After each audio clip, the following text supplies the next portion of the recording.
Lembrando, gente, que quem quiser participar é muito bem-vindo, né? Levanta a mão, mas caso eu não veja, que eu acho que eu vou estar em outra tela, abrir o microfone e pedir para falar. O estudo de hoje, ele é baseado nos estudos recentes, ali de setembro, final de setembro, outubro, ou final de outubro, novembro, da anciã Terry Lambert, que é uma anciã lá da Austrália. E nesse estudo, ela fala sobre, nesses estudos, né, são 3 estudos dos Vespers, ela fala sobre vários temas e a gente vai tocar alguns deles, começando por olhar um pouco para a história de Babel, da Torre de Babel, e fazer uma aplicação para os nossos dias, uma aplicação, né, que a Ancia trouxe. A gente vai olhar um pouquinho para isso, refletir um pouco nisso.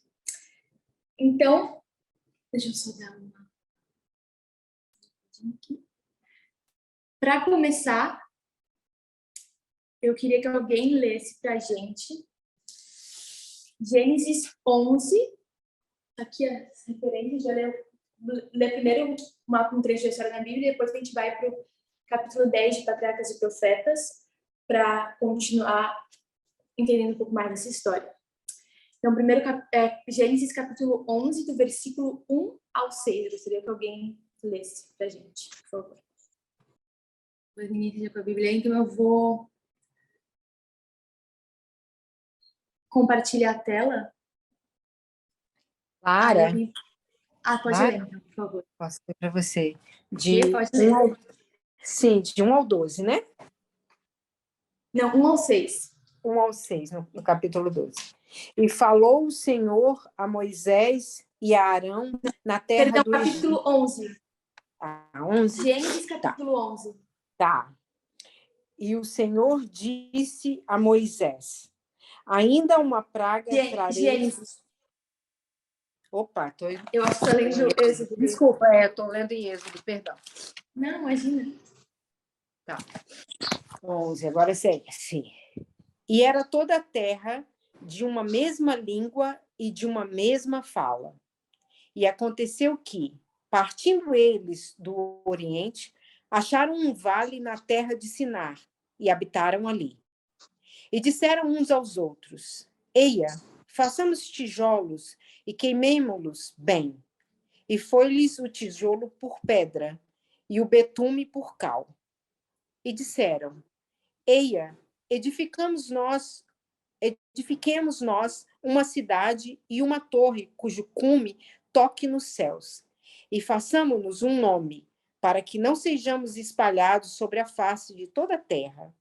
Então desceu o Senhor para ver a cidade e a torre que os filhos dos homens edificavam. E o Senhor disse: eis que o povo é um, e todos têm uma mesma língua. E isto é o que começam a fazer. E agora não haverá restrição para tudo que eles intentarem fazer. Muito obrigada, Rê. Então, esse é o início da história, né, que conta pra gente um pouquinho a introdução da história, resumidamente, de Babel. Da Torre de Babel. A gente sabe que logo antes tinha ocorrido o dilúvio. A gente vai ler em Ellen White que o povo de Deus ficou reunido na montanha, próximo da montanha, onde a arca teria parado, e eram para eles seguirem a ordem de Deus de se espalharem sobre toda a terra, de povoarem a terra, de dominarem, né, subjugar a terra, que seria a mesma ordenança que Adão e Eva receberam lá no início do mundo, e agora que a terra, né, também começa, digamos, tem um recomeço após o dilúvio, eles deveriam seguir a mesma instrução. Mas a gente sabe que tem um povo, e a gente entende que eles são representantes do paganismo, eram ímpios, não confiavam em Deus. Eles se retiram para uma planície e eles vão buscar construir essa torre para que eles não sejam espalhados. E Deus mesmo desce, né, para ver a cidade, e ele percebe que eles realmente teriam muito êxito se eles continuassem nesse intento, né, conseguissem concluir esse objetivo deles. Então, a gente sabe que ele confunde a linguagem e tal. E, basicamente, todo o plano de Deus, né, de destruir a terra e destruir a terra com água, de recomeçar tudo de novo, estaria falido porque teria um grande poder, né, confrontando o reino de Deus, um reino muito poderoso, muito unido, muito unificado, com a central ali em Babel, na torre, enfim. E a gente vai ver que esse era o plano, basicamente, de Babel, e a gente vai investigar um pouco através do Patriarcas e Profetas, capítulo 10, um pouco de qual era o plano desse povo, desses representantes de Satanás nesse período da Terra. Qual era o plano deles através da construção dessa torre? Quais eram os objetivos, porque eles queriam fazer isso e tal. Então, eu vou compartilhar a tela, a gente vai ler Patriarcas e Profetas, aqui a citação 76, parágrafo 2 e 4, para descobrir qual era o plano deles. Com a construção da torre. Vou compartilhar a tela aqui rapidinho.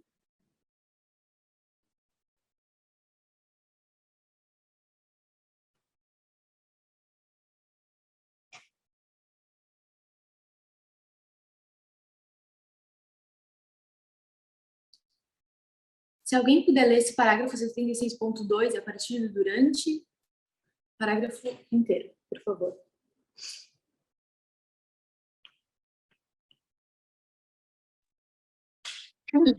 Eu vou ler. Durante algum tempo, os descendentes de Noé continuaram a habitar entre as montanhas onde a arca repousara. Aumentando seu número, a apostasia logo determinou a divisão. Aqueles que desejavam esquecer-se de seu Criador e lançar de si as restrições de sua lei, sentiam um incômodo constante pelo ensino e exemplos de seus companheiros tementes a Deus. E depois de algum tempo, resolveram separar-se dos adoradores de Deus. Portanto, viajaram para a planície de Sinear, nas margens do rio Eufrates. Eram atraídos pela beleza do local e fertilidade do solo, e nesta planície decidiram-se a fazer a sua morada. Obrigada, Rai.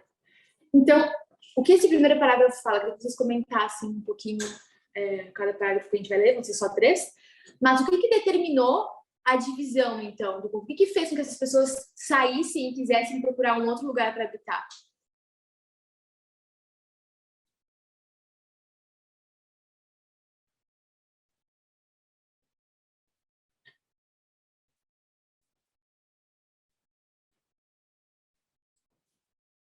Vamos lá, gente, tá fácil. Tá no parágrafo que a gente leu.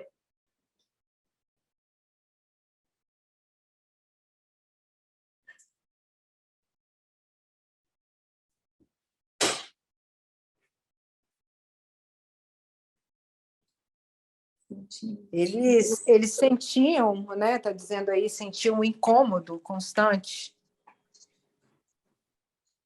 Justamente incômodo pelo quê? Pelo ensino, né? E exemplos de seus companheiros tementes a Deus. Justamente. Obrigada. Então, o que determinou essa divisão, fez com que eles se afastassem, foi justamente a apostasia. Eles não estarem mais à vontade, terem que estar sobre a restrição das leis de Deus, né? Tá com um povo que queria ser fiel a Deus, que ensinava e buscava ser temente a Deus, e, né, causava um contraste, e eles resolveram, né, se afastar e encontraram nas planícies de Sinear a sua morada, era um lugar bonito e tal, chamou a atenção, para estabelecer seu reino, né, sua morada ali. Agora a gente vai ler, se alguém puder, o 76.3. Se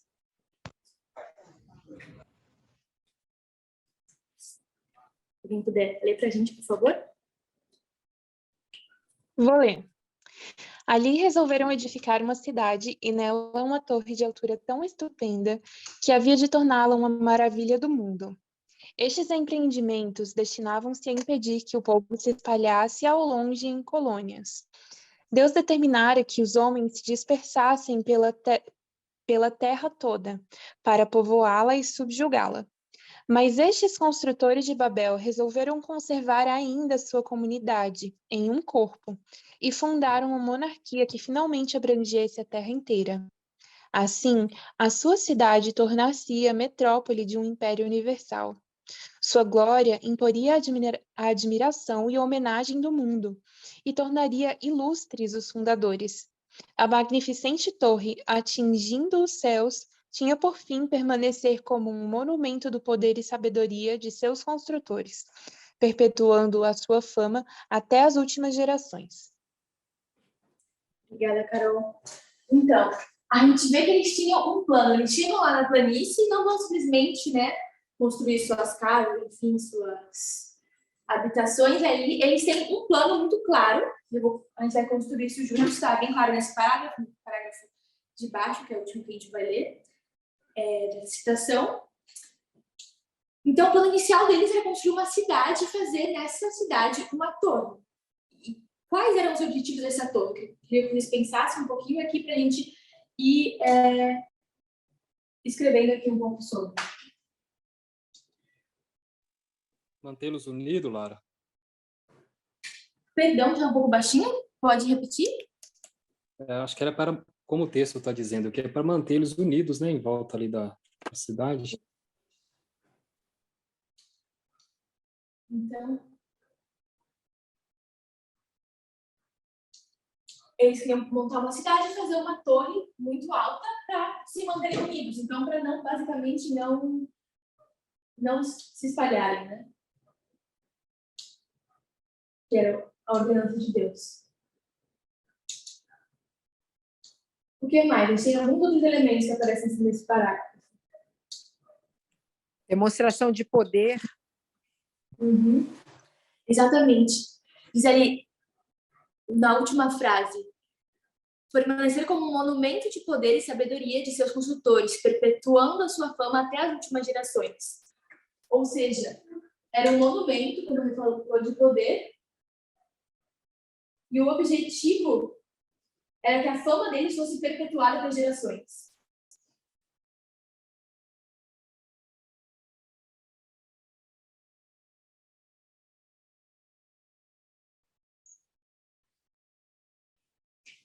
Que elementos mais a gente consegue encontrar nesse parágrafo? Que estilo, que tipo de governo seria? Diz nesse parágrafo também. A monarquia, né? Exatamente. Então, seria uma monarquia. A gente tem em Gênesis 10 também que o soberano dessa monarquia era Nimrod, não sei como que falam bem, Nimrod, não sei, mas um dos filhos de Cã, e também tem historiadores que falam sobre ele, que ele seria, né, o rei, o tirano sobre essa cidade. Então, uma torre para que a fama deles fosse perpetuada e para que eles não seguissem o conselho de Deus de se espalhar para o mundo inteiro, né? Mas que eles ficassem unidos e depois construíssem uma metrópole que dominaria toda a Terra. Acho que essa monarquia teria um centro, né? Um centro de poder forte, poderoso, mas com o objetivo de abranger futuramente toda a Terra, né? De ter esse domínio sentado ali. Agora a gente vai ler, quem puder, de 76.4. Começa com os moradores ali. Quem puder abrir o microfone e ler.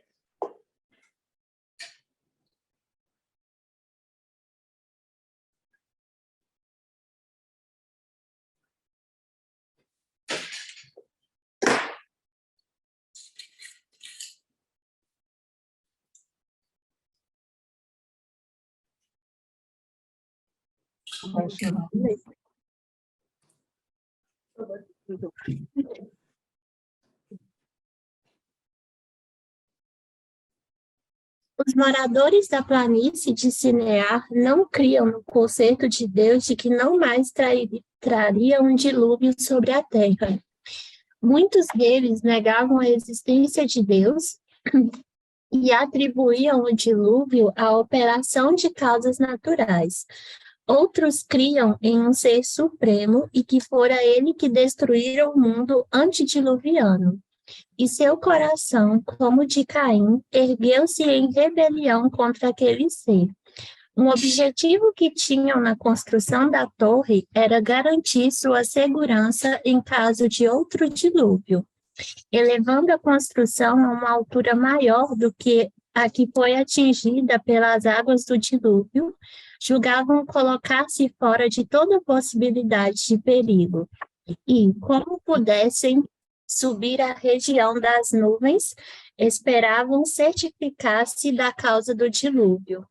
Todo o empreendimento destinava-se a exaltar ainda mais o orgulho dos que o projetaram e desviar de Deus a mente das futuras gerações e levá-las à idolatria.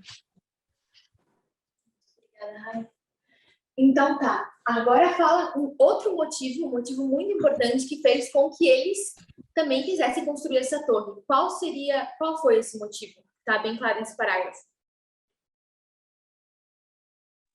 Fugir do dilúvio? Justamente. Obrigada, Carol. Então, basicamente, o motivo que levou eles, além, né, de querer ficar famosos, tá, fazer um monumento para perpetuar fama, demonstrar poder, foi a existência de um dilúvio. E aí é interessante que introduz um tema de que não todos acreditavam em Deus. Todos, de alguma forma não, claramente estavam em rebelião contra Deus, mas existia aqueles que odiavam, digamos assim, a Deus e eram revoltados diretamente contra eles, e aqueles que negavam a existência de Deus. Mas, independentemente disso, tanto, né, os crentes que eram ímpios voluntariamente e os, digamos assim, ateus, todos eles reconheciam a existência do dilúvio porque eles viviam consideravelmente perto dessa história. Então, tinha as marcas, era uma história muito presente para eles. Então, o objetivo da construção da torre era se proteger desse dilúvio, né? Então, tem o objetivo de proteção, mas tem mais um outro objetivo. Também descobrir a causa do dilúvio anterior. Exatamente. Muito obrigada. Então, o objetivo também seria investigar, digamos assim, né? Investigar quais as causas desse dilúvio.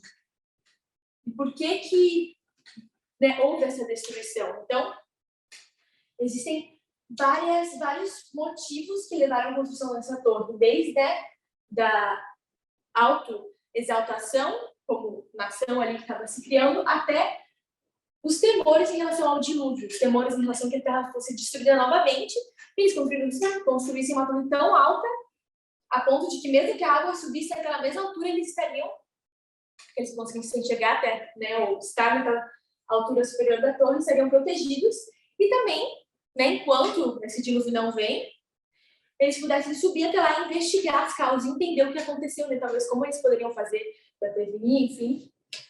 Então, esses eram basicamente os objetivos que a gente consegue entender dos habitantes, né, de Babel ao construir essa torre.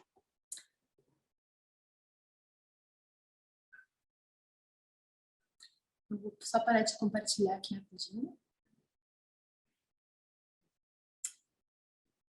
Então tá, a gente vê muito claramente que o objetivo de se proteger do dilúvio é o objetivo de se proteger de uma catástrofe global. Era isso que eles temiam. Porque foi isso que destruiu, né, os antepassados deles. E que essa catástrofe global levasse à extinção. Foi basicamente quase o que aconteceu com toda a população terrestre anteriormente. Então, esse era o temor deles. Eles tinham o temor por algo, por uma catástrofe, e eles tinham um plano de se salvarem, de se protegerem, né, além dos outros objetivos, nessa torre. E é interessante que Babel, a gente sabe que tem como significado confusão, e é o mesmo lugar onde posteriormente se instituiu o reino de Babilônia, que também significa confusão. Então, existe uma ligação muito forte entre essas duas, né, cidades. Uma pode estar tipificando de alguma forma a outra, e a gente consegue ver muito claro esse espírito de Babilônia presente nos habitantes de Babel. Tanto que foi por isso que Deus, né, também nomeou eles como Babel, como confusão, também pelo que aconteceu com a confusão das línguas. E é interessante que quando a Terry aponta para isso e ela fala sobre, enfim, sobre esse estabelecimento dessa religião pagã através, né, dessa Torre de Babel, nesse período, ela coloca como um elemento todas as religiões que são representantes de Satanás, de todos os elementos que fazem parte da Babilônia, esse aspecto de autoexaltação que a gente consegue ver muito claro aqui, quando eles querem perpetuar a fama deles, quando eles querem ser lembrados por todas as gerações futuras.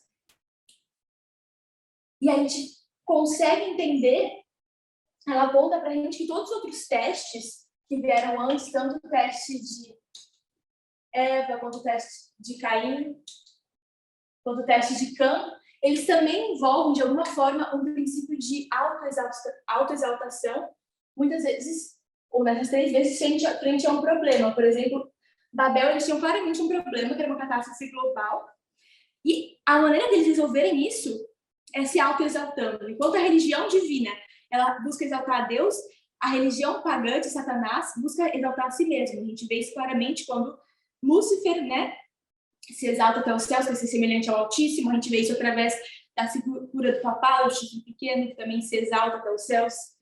Então, esse é um elemento claro das religiões pagãs. E de toda aqueles movimentos que, de alguma forma, são contrários dos caráter de Deus e que revelam o caráter de Satanás. Por exemplo, aqui, quando existe a entrada do pecado do mundo, depois do céu, e o sexismo, né, o patriarcado, ele é infectado, ele começa a se propagar, a gente entende que o patriarcado, ele é uma exaltação, uma autoexaltação do homem sobre a mulher. Então, a gente entende que existe um problema aqui, que foi o pecado, e como a humanidade, né, como o homem acaba tentando solucionar isso, longe de Deus, surge o patriarcado. Aqui na história de Caim, a gente também consegue ver isso, até citado ali, que ele se revolta contra a forma de adoração de Deus, se revolta contra uma forma de adoração diferente daquele que ele gostaria de estabelecer, de oferecer. E a gente vê também muito claro na história de Cã, quando a gente entende que o racismo é estabelecido aí, o racismo também claramente envolve um problema e uma autoexaltação. A humanidade tentando resolver esse problema, e o meio que a humanidade consegue resolver por si mesma, sendo guiada por Satanás, é promovendo a autoexaltação de um ser humano sobre outro, por exemplo, aqui na história das 3 quedas da humanidade. Então, tá. Basicamente, é essa perspectiva que eu queria que a gente tivesse aqui inicial da história da Torre de Babel e dos planos feitos pelos moradores de Babel para se livrar dessa catástrofe global, para se proteger, para entender o que estava acontecendo. E agora que é onde a gente vai entrar na nossa história e a gente vai entender. Alguém quer comentar? Algum comentário? Parece que o microfone ligado.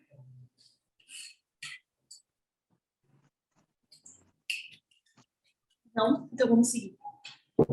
A gente vai falar um pouquinho, indo para os nossos tempos, sabendo que a gente,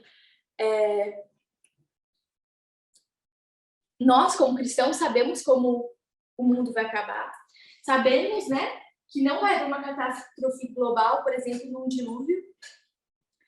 Deus prometeu que a Terra nunca mais vai ser destruída com água, mas o povo de Babilônia não temia Deus, não confiava em Deus, muitos nem acreditavam na existência de Deus. Tem uma representação forte do ateísmo. E então eles não sabiam que não ia ter um dilúvio, e eles queriam se proteger de algo que nunca ia acontecer, mas na visão deles era uma ameaça, porque já tinha acontecido, né? E eles não tinham a palavra de Deus para se firmar, eles temiam a isso. E agora a gente vai trazer isso para a nossa história. O que aquelas pessoas, em especial, a gente vai estar falando dos ateus, que não têm uma visão como nós, que sabemos, digamos assim, como a história vai acabar, sabemos o que vai levar a uma catástrofe global, digamos assim, como que a Terra vai ser destruída, né? A gente tem a visão clara do Apocalipse, a maioria dos cristãos tem essa visão, e a gente vai ver o que hoje, tentar entrar um pouquinho na mentalidade dos ateus, o que faz com que eles temam, o que faz com que eles encontrem como ameaça para a extinção da humanidade.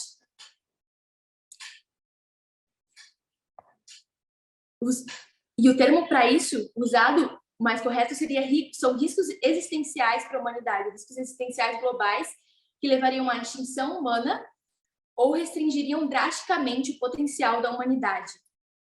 E não seria exatamente uma catástrofe. Então, o risco existencial seria de extinguir a humanidade inteira ou ter um risco muito drástico de diminuir o potencial da humanidade, enfim, de avançar. Ou um risco catastrófico, uma catástrofe global, ela pode causar muitas mortes, danificar muito o bem-estar da humanidade, mas não necessariamente ela vai ser tão devastadora. Então, a gente vai falar mais sobre, usando, né, o termo mais correto, os riscos existenciais da humanidade.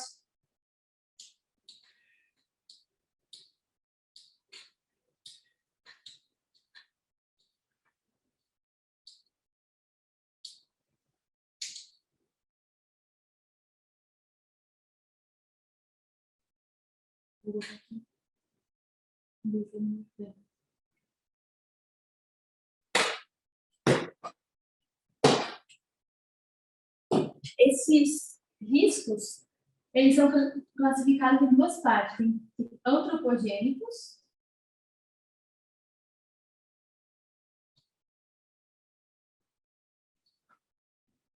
e não antropogênicos.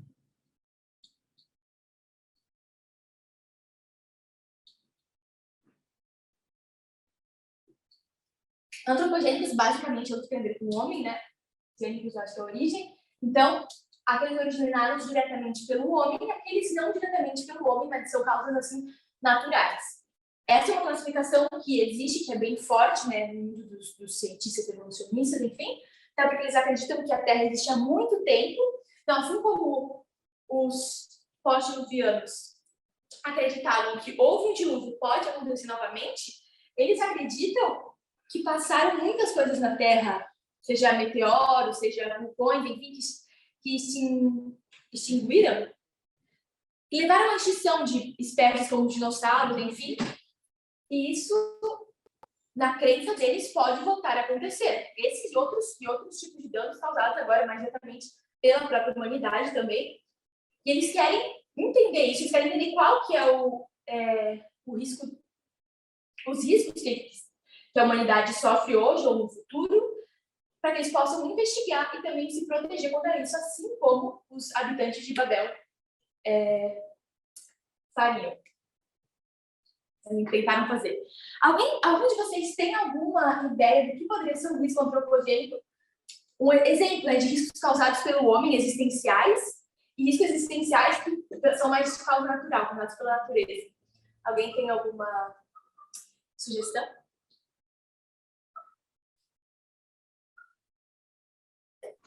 Uma bombona. Uma bomba? Um dos medos seria um antropogênico, seria a guerra nuclear.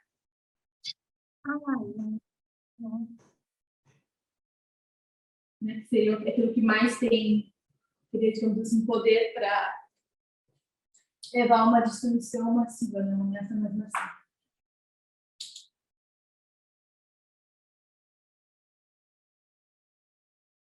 Alguém mais alguma ideia? Tem alguns temores aqui que a gente colocar, alguns possíveis riscos, né?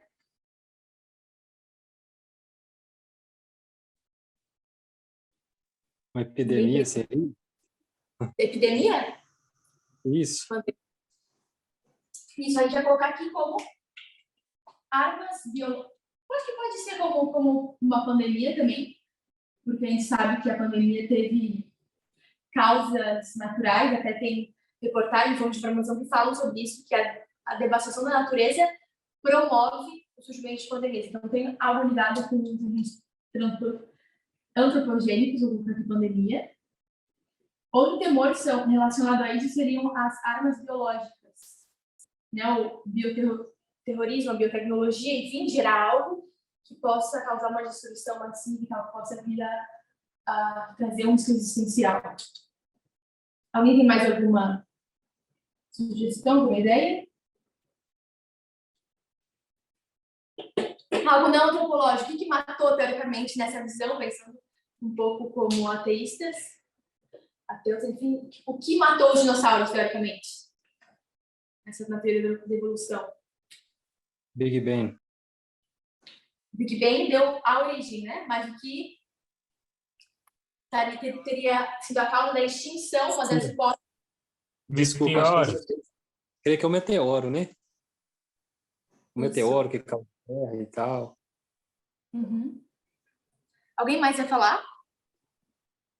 Acho que alguém falou do meteoro, né? Então, a gente tem o risco de asteroides, de meteoros, invadirem a Terra, destruírem a Terra. A gente tem o risco de supervulcões entrarem em erupção e também destruírem a Terra.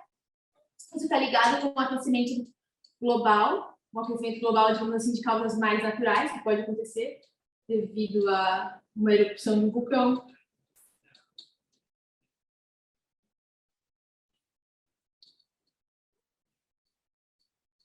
Lara, eu não sei se teria muito a ver, mas existe uma teoria na ciência que a poluição, né, que é gerada por uma sociedade capitalista, faria com que ocorresse a falta de água no planeta, e isso é uma ameaça à extinção dos seres humanos e dos animais. Muito bom, obrigada. Então, a extinção de recursos, digamos assim, né? Ou a escassez de recursos. Por que só recursos? Escassez de recursos, de alguma forma, pode levar a isso. Tem duas em especial que vocês não falaram. Na verdade, eu vou botar mais duas aqui, não antropológicas e duas antropológicas. Uma seria a existência de extraterrestres que sejam hostis à humanidade, que vão destruir e tal. Pra gente parece um absurdo, mas, né, temos que entender que são teorias válidas para quem não acredita em Deus. Uma base na nossa. Extraterrestres, hostis, né? E outra seria relacionada ao Sol. O Sol, a gente sabe que ele é uma estrela, e uma estrela, ela não é estática, ela está em constante, digamos assim, mudança, muita coisa acontecendo com ela, e parece que o Sol, ele tende a aumentar. Em 5 bilhões de anos, ele virá uma gigante vermelha. Enfim, é um processo que acontece com as estrelas do tipo que o Sol é, e isso faria com que ele aumentasse de tamanho, e a energia dele, pelo que também aumentasse, e envolveria Mercúrio e Vênus. Então, ele ficaria mais quente e ficaria inviável morar na Terra, estar na Terra. Isso é para acontecer daqui a 5 bilhões de anos. Mas essa é uma ameaça que é considerada realmente por cientistas, por pesquisadores dessa área. Então, é isso. E aqui a gente tem duas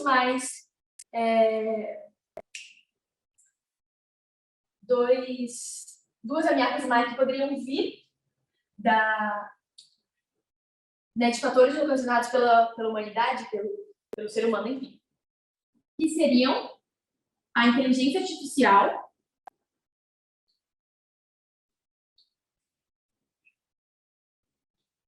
e, mais especialmente, a inteligência artificial geral, em português, que em inglês seria Artificial General Intelligence, que é uma inteligência artificial que, basicamente, ela pode se assemelhar muito a como funciona a inteligência dos seres humanos, que ela, como se ela pudesse gerar inteligência por ela mesma, adquirisse mais autonomia, adquirisse mais... Enfim, isso poderia mais autonomia, mais habilidades, isso poderia causar, sair do controle do ser humano que a criou, e poderia causar uma ameaça, um risco de extinção, um risco existencial. E além desse, tem outro, que seriam regimes totalitaristas, repressores, né? E dizem que a pior combinação, que mais faz, né, eles temerem desses riscos existenciais, seria a soma da inteligência artificial sendo dominada por esses regimes totalitários, repressores, repressivos. Isso seria um dos piores riscos, um dos riscos mais consideráveis para a destruição da humanidade. Para vocês terem uma noção, o risco de um asteroide chocar na Terra e acabar com a Terra, basicamente, com a humanidade, ele está em 1 em 1 milhão.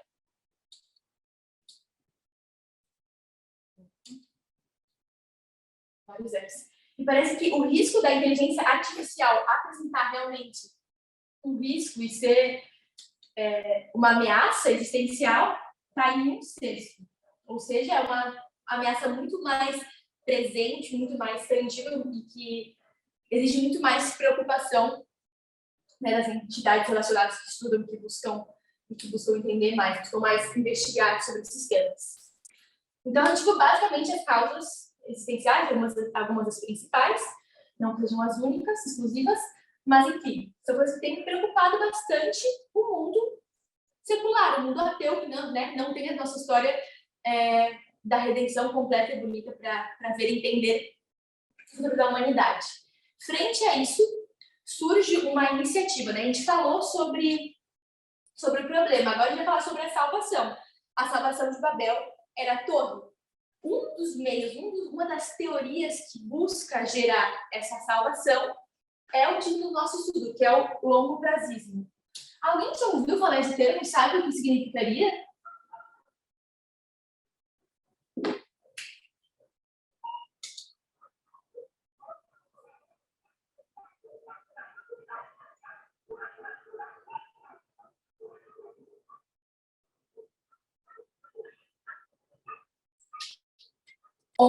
Vem do inglês, né, que quer dizer long termism, tipo longo prazo, longo prazismo.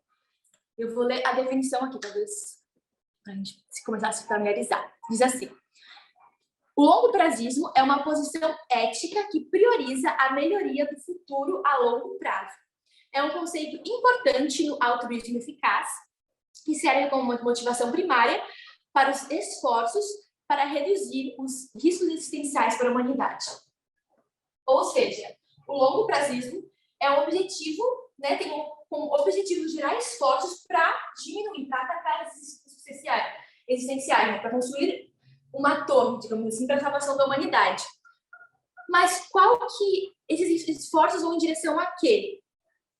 Priorizam, como eu li aqui, a melhoria do futuro a longo prazo, que é um altruísmo visando o altruísmo eficaz. É um conceito importante do altruísmo eficaz. O que seria o altruísmo eficaz? Vou ler a definição também. É uma filosofia e um movimento social que aplica evidências e razão para determinar as formas mais eficazes de ajudar os outros. Ou seja, é algo importante nessa teoria que diz que fazem métodos feitos por pesquisadores para entender como causar o melhor impacto para ajudar as pessoas, como causar o melhor impacto na humanidade. E esse longo prazismo diz que esse maior impacto precisa ser gerado, precisa ser pensado no futuro, nas populações futuras. Então, a gente vai ver algumas imagens que ajudam a gente a entender um pouco a visão dessa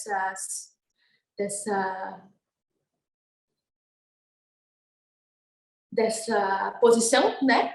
Para que a gente possa entender melhor esse caminho, né, de salvação escolhido por muitos ateus. Vou compartilhar aqui a tela de novo rapidinho com a gente. Porque quando eles falam sobre o futuro e sobre causar o maior bem, a gente entende, a gente entende que existem hoje na Terra, né? Esses dias a gente fechou 8 bilhões de habitantes. A humanidade, acredita-se, né, que o Homo sapiens, nessa perspectiva, existe há mais ou menos 300 mil anos. E aqui está a quantidade de pessoas que já existiram na Terra. Vocês conseguem ver a tela? Essa imagem que eu estou querendo enfatizar aqui do lado, à direita. Então, essa é a humanidade. Hoje conseguem ver? Sim. Obrigada. Então, basicamente, essa é a quantidade de pessoas que existem hoje, cerca de 8 bilhões hoje, e ao todo já existiram 109 bilhões de pessoas.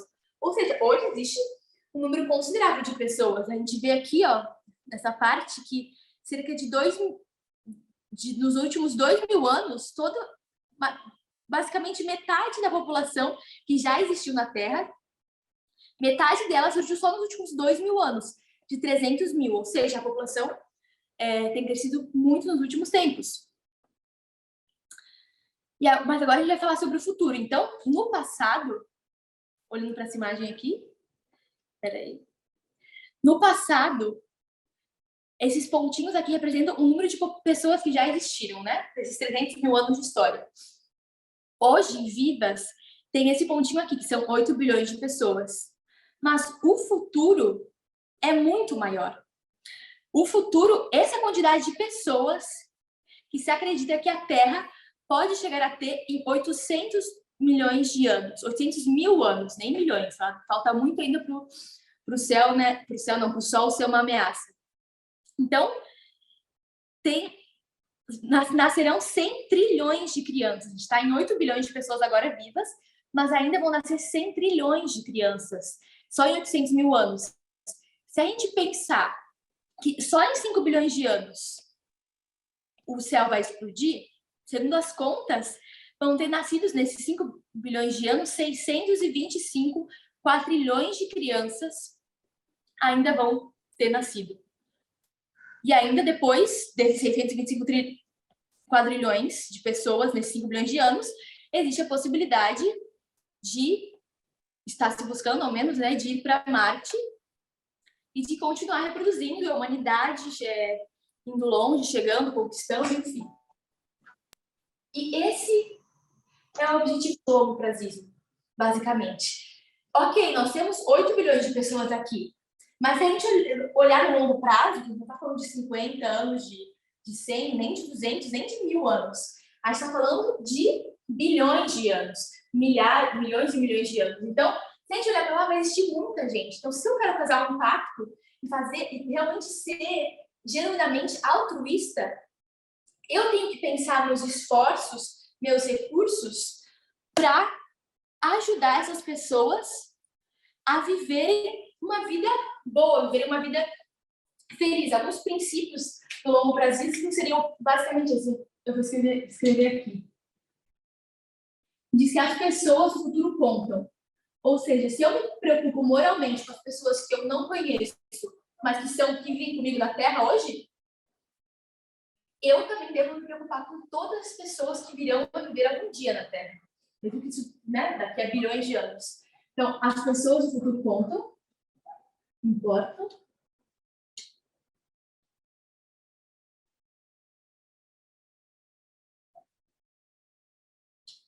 O seu princípio seria: podem existir, e por esses cálculos, vão existir muito mais pessoas do que existem agora, que estão vivas agora.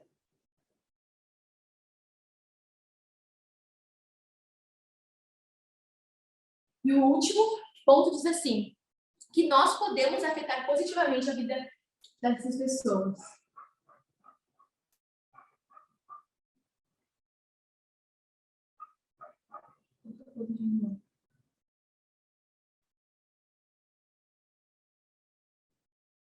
Não fala que nós só podemos, mas diz que é um dever moral. Né? Se você realmente quer ser altruísta, você deve se dedicar a um dos princípios seria ganhar muito dinheiro. Então, você não deve escolher a sua profissão simplesmente porque eu gosto de tal profissão, porque eu me identifico, mas às vezes vale mais a pena você ir para uma profissão que ganha muito dinheiro para você poder investir em empresas, em ciência, em tecnologia, na riqueza do mundo. Porque se o mundo for mais rico, as pessoas vão ser mais ricas, porque se o mundo tiver a ciência muito desenvolvida, a tecnologia muito desenvolvida, daqui a 4, 5 bilhões de anos, a gente já vai ter dominado Marte e a humanidade nunca vai ser extinta. Nós vamos nos perpetuar frente às gerações, porque a gente vai conseguir, mesmo que o Sol entre em colapso, a gente vai conseguir, né, ir para Marte, inicialmente para outros planetas, e a gente vai conseguir enfrentar essas crises e fugir, basicamente, eliminar esses riscos existenciais. Então, como se gasta bilhões e bilhões em pesquisas para ir para Marte, em avanços, né, para conhecer, para de alguma forma explorar e ter um certo domínio sobre o universo, isso tudo para eles não é em vão. Ok, tem muita gente passando fome, tem muitos recursos que poderiam ter, muitas carências onde poderiam ser destinados a esses recursos, e eles até acreditam que podem ser destinados recursos a isso, mas ainda assim eles vão fundamentar e estabelecer a importância de mandar muito dinheiro, de estabelecer economia, política, recursos, destinando para proteger as ameaças a longo prazo muito maior. Então, quando a gente fala que um governo está buscando ter medidas a longo prazo, a gente não está falando disso, porque é bom que os governos pensem a longo prazo, não pensem só na reeleição. Pensem na educação, na saúde, em 10, 15, 20, 30 anos. Mas quando a gente fala sobre isso, são escalas de tempo muito maiores. E é uma quantidade de recursos enorme sendo dedicada a isso. E tem vários milionários e pessoas expoentes, bilionários, né? Que estão de acordo com isso e que estão buscando se aventurar, investir em ciência e tecnologia para conseguir chegar a amenizar esses riscos, a dominar esses riscos. Inclusive, tem uma teoria de alinhamento com a inteligência artificial, de sim alinhar a inteligência artificial. Quando a gente vê que um regime totalitário ele pode dominar a inteligência artificial e ser uma ameaça para o mundo, eles querem se alinhar à inteligência artificial e fazer ela submetida de alguma forma a eles para que ela possa servir a humanidade e a humanidade continuar usufruindo dos benefícios e se perpetuando sem que elas virem risco. Então, basicamente, são esses os propósitos. Tem a teoria também que é pró-natalista, que muitas pessoas ricas e bilionários têm. O Elon Musk é uma pessoa que também se demonstra mais para esse lado. Por exemplo, ele tem 10 filhos, de que os milionários deveriam ter muitos filhos e deveriam perpetuar a sua descendência com pessoas saudáveis, com conhecimento, com educação, com esses princípios de buscar a preservação, né, não só a longo prazo, mas nessa visão do longo prazismo, para que possa ser gerado o maior bem, e o maior bem pode ser gerado para o maior número de pessoas, né, que é, assim, nossa visão mínima humana é quase infinita, dentro dessa perspectiva. Enfim, então, basicamente, essa é a visão e essa comparação com o povo de Babel, que tentava se proteger de uma catástrofe global, através do dilúvio fez uma torre, e agora, no nosso tempo, pessoas que não acreditam em Deus, que não entendem que a Terra não vai ser destruída por um dilúvio, ou por um asteroide, ou pela inteligência artificial, enfim, por qualquer uma dessas ameaças, entendem que são riscos, né? E querem se proteger disso. E estão se armando, fazendo os seus meios para se proteger disso e para ter o seu nome também perpetuado nas gerações, fazendo esse grande bem, né? Se buscando altruisticamente pelo benefício da maior parte da humanidade. Enfim. Basicamente, essa ideia, eu queria trazer essa visão, essa noção daquilo que é defendido por uma parte considerável do ateus, uma teoria que tem tendência a ganhar força, e pensar que isso faz com que isso minimize os problemas do presente. O sexismo, o racismo, a homofobia, podem até existir, a gente pode até dar alguma atenção a eles, mas os meus esforços, a minha a minha dedicação extrema e maior vai para o futuro, vai para os grandes bilhões e os grandes amontoados de pessoas que vão existir e que precisam estar bem, precisam estar melhor, precisam estar com possibilidades também de viver, né? Que eu posso afetar positivamente, então eu preciso me preocupar em afetar positivamente a vida de pessoas que vão existir no futuro e me preocupar menos e naturalmente dedicar menos recursos e preocupação para quem existe hoje na Terra. E a partir dessa visão, uma coisa também que é interessante, que uma preocupação desse meio não seria a superpopulação, que a Terra se torne, tenha muitos habitantes e tal, porque essa já não é mais a tendência da Terra. Claro que a gente vai continua se multiplicando, tem filhos e tal, mas não que vai chegar a viver muitas pessoas ao mesmo tempo na Terra, muito mais pessoas do que existem hoje, porque a gente está tendo uma queda na natalidade. Isso está preocupando muito esse tipo de pessoas, né? Enfim, esses pesquisadores, esses grandes bilionários, enfim, porque eles acreditam que isso vai gerar muitos problemas quando a população envelhece, né? Precisa gerar recursos, precisa, enfim, gerar meios para que aquela população mundial seja sustentável. Eles veem isso como uma ameaça. A queda na fertilidade também. A ABC News postou uma pesquisadora falando um pouco sobre que desde os anos 70 parece que 50%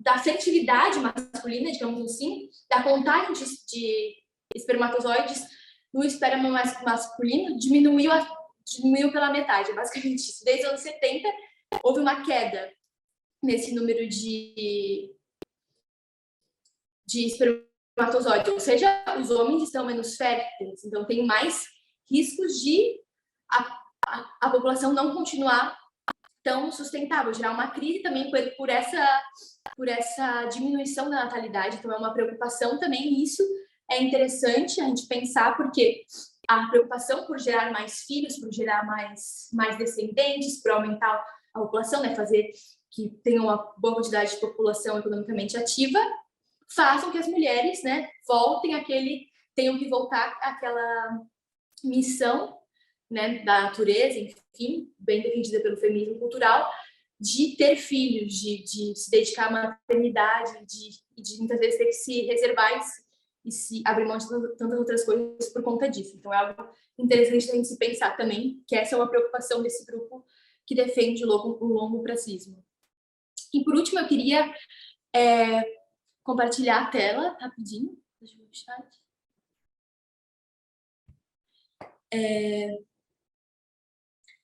Compartilhar a tela no último texto que a gente vai ler.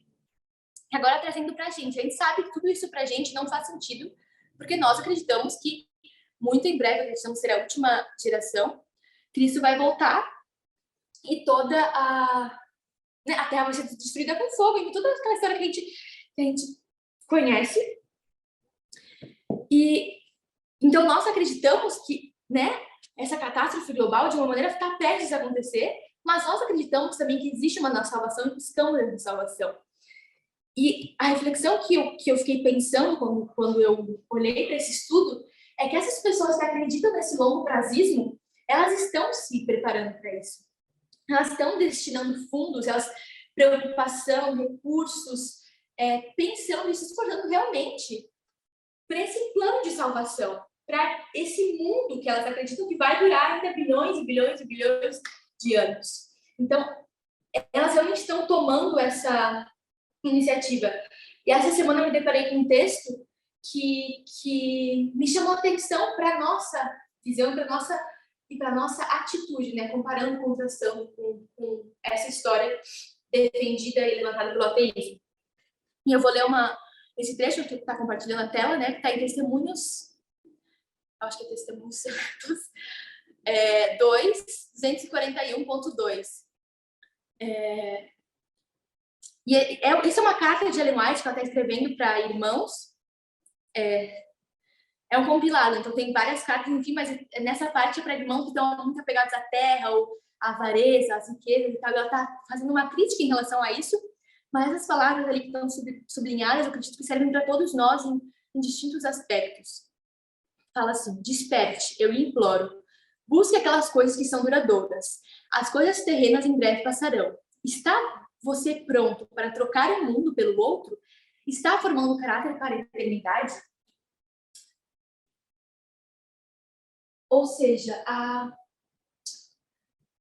qual que foi a reflexão que esse texto, junto com esses estudos, me causou muito forte?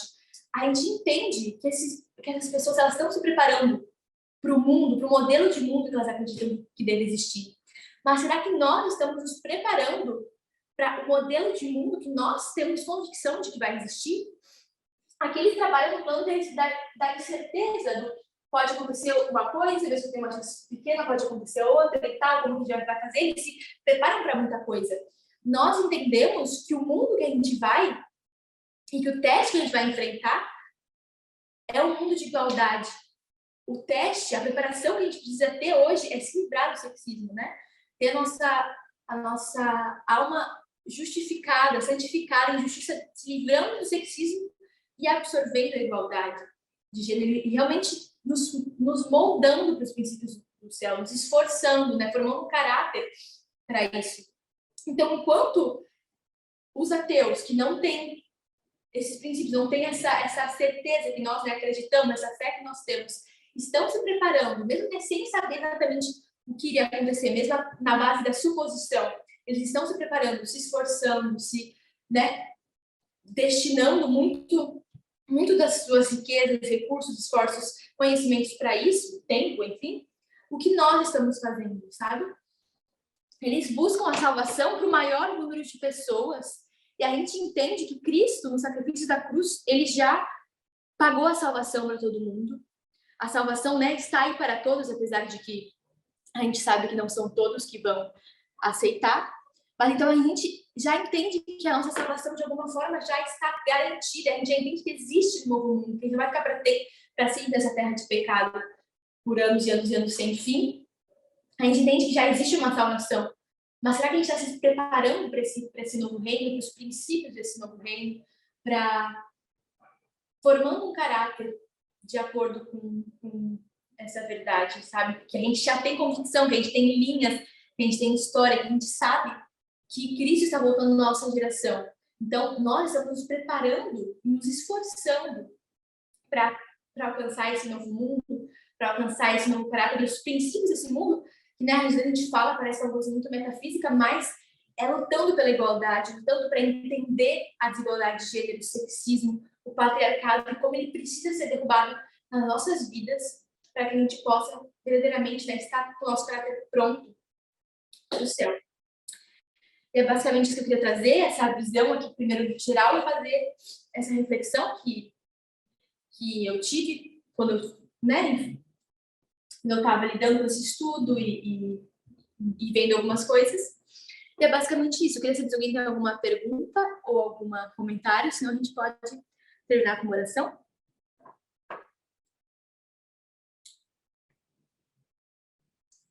Então tá, vou orar. Querido Deus, muito obrigada por mais esse dia, por mais esse estudo, por mais essa oportunidade de contemplar as tuas revelações na tua palavra, Senhor, e nas fontes de informação que o Senhor tem deixado para a gente.